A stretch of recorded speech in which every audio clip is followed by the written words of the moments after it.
Ako sa better. Last na lang, may movie ba nga abangan this year? Bago hintayin niya announcement. Okay. Ikaw, Aubrey, may announcement. Thank you. Ako sa better. Last na lang, may movie ba nga abangan this year? Bago hintayin niya announcement. Welcome back, mga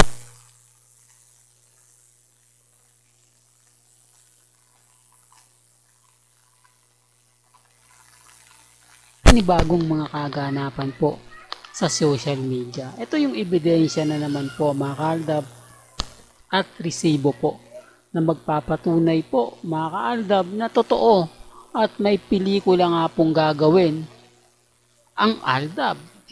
Kumbaga parang sina Bossing, Mengay, at syempre Alden Richards. Ito na nga po ba yung tamang panahon na sinasabi po nila? Ito na nga po ba yung mga pahayag na kumbaga hinihintay po natin? Ito yung kumbaga simple lang po. Kung Alden fanatics ka, alam mo agad yung pinupunto ko. Alam mo na agad ang mga sinasabi ko. Kasi una sa lahat, hindi ganyan si Alden Richards eh. Kapag ka tinanong mo siya kung may pelikula siya o wala, iba po yung sagot niya eh. Di po ba? Wala siyang binanggit na ano ngayon, mga focus muna ako sa work, ganito ganyan, ano muna ako, kumbaga hindi po na ako magkakaroon ng mga project, pero dito may announcement eh. Di po ba? Ano kayang announcement, mga kaaldab, ang aabangan po natin kay Alden Richards? Anong pelikula nga po ba ang gagawin ni Alden Richards? Doon pa lang po, panalo na ako eh, no?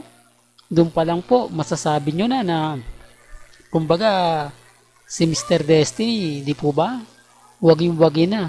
Sa dami po ng mga ina-update natin, sa dami po ng mga taong tumutulong po kay Mr. Destiny, tayo na po yung panalo. Tayo na po yung wagi. Di po ba? Sa dami po ng mga kumbaga kumakampi ngayon sa Aldab Nation, umaayon po ngayon sa fandom, talagang magagalaiti sila. Biruin nyo, taga ABS-CBN na nga po nag-react, di po ba? Sa interview ni MJ Marpori, napanood nyo po ba yun? Nakita nyo po ba yun? Kayo lang po makapagsasabi, kayo lang po makapagpapatunay, di po ba? Kaya nga sabi ko sa inyo, mga kaaldab, ang dami pong mga tumutulong ngayon sa atin. Madaming mga, kumbaga, yung nagsasabi na dati wala ng Aldab, basag na yung Aldab, pero kita nyo ngayon, no? Ramdam nyo, marami na mga, kumbaga, sinasabi, bali-balita. Talaga naman po, sabi ko nga po sa inyo, ako, basta't makakuha lang tayo ng update, makita lang po natin yung mga nangyayari at mga kaganapan. Ito, isa po sa mga pinagpipiestahan, pinag-uusapan, ang Aldab. Di po ba? Masakit nga po talaga kasi araw-araw po may bago eh. Araw-araw po may makikita po kayong post, may makikita po kayong mga video sa TikTok, tapos yung kumanta ng God Gave Me You, talagang mararamdaman mo yung presensya ng Aldab. Yung tipong kapag ka narinig mo yung kantang God Gave Me You, talagang sila Mengay at si Alden ang maaalala mo. The real talk yan. Sa mga hindi po nakakaalam, sa mga baguhan lang po, yan po yung team song ng Aldab Nation. Yung God Gave Me You, na kung saan kinanta nila Mengay at ni Alden Richards.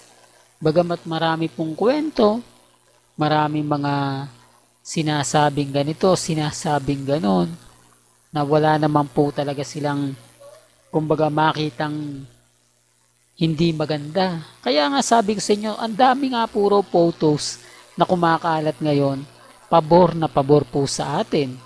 Pabor na pabor po sa Aldab Nation. Ito yung sunod-sunod at araw-araw na may bago. Pero totoo naman po. Yan po yung isa sa kinasisiyahan ko. Yung mga photos na kahit sabihin natin na luma na, kahit sabihin natin na gamit na, halos lahat ngayon napakinabangan na eh. Tapos sa YouTube, pag pinapanood nila tong may mga, ito nakakatuwa po, no? May mga part pa eh. Kumbaga, hindi nila tinatapos.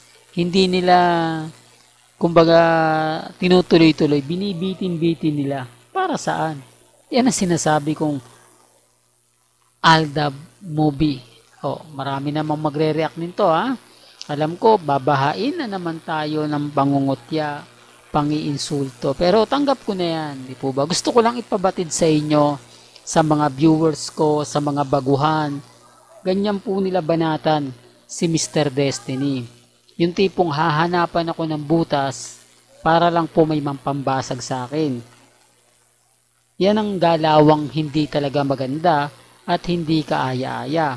Kapag ako nag-comment sa kanila about sa Aldab, puro mura ang comment na ibabato sa'yo. I-delete pa yung mga sinabi mo ron. Kasi ramdam nila na marami makakakuha ng simpatya eh. Pero dito sa channel ko, pag nag-comment sila, nire-respeto ko yan. Ginagalang ko kasi, kumbaga nag-effort sila eh. Di po ba?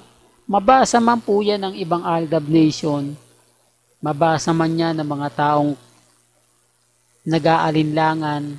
Okay lang. Kasi hindi ko naman po tinatago eh. Hindi naman po tayong tipo na lahat ng comment ko o lahat ng in-upload ko, tapos sa comment ko, lahat pabor sa akin, lahat umaayon sa akin. Pwede kong gawin yun. I-delete ko lahat yung mga hindi maganda. Pero, anong saysay, di po ba? Anong saysay ng mga taong gustong malaman ang istorya, gustong malaman ang kwento? Kasi karamihan naman po yung iba nagtatanong, neutral lang. Pero mas marami talaga yung basher. Marami talagang galit na galit kapag ako na yung nagpapahayag, ako na yung nagsasabi, ako na yung nagbabalita. Pero okay lang. Kasi tanggap ko naman po na pagdating po kay Mr. Destiny, marami po talaga tayong kritiko. Marami po talaga tayong taong tinatamaan at nasasaktan. Sinasabi ko lang po ito mga kaaldab para lang po malinaw. Para lang po sa mga taong dumadaan at bumibisita po sa channel ni Mr. Destiny. The real talk to mga kaaldab. Well, hanggang dito na lang po ang ating latest updates. Kaya kung gusto nyo pa po ng pinaka-latest at sariwang update, abay tumutok lang po kayo dito po sa channel ni Mr. Destiny para updated po kayo sa mga bago at sa mga latest na i-upload po natin maya-maya lang. Kaya kung bago ka lang sa channel na to at isa kang true-blooded Aldab Nation na nagmamahal kina Mengay at Isoy, tama po ang channel na pinuntahan mo, kaya consider na po kitang bagong subscriber. At huwag mong kalimutang i-share ang mga video po natin sa mga mamis, sa mga titas, at sa mga senyor. Hanggang sa muli, salamat po sa panonood at pakikinig.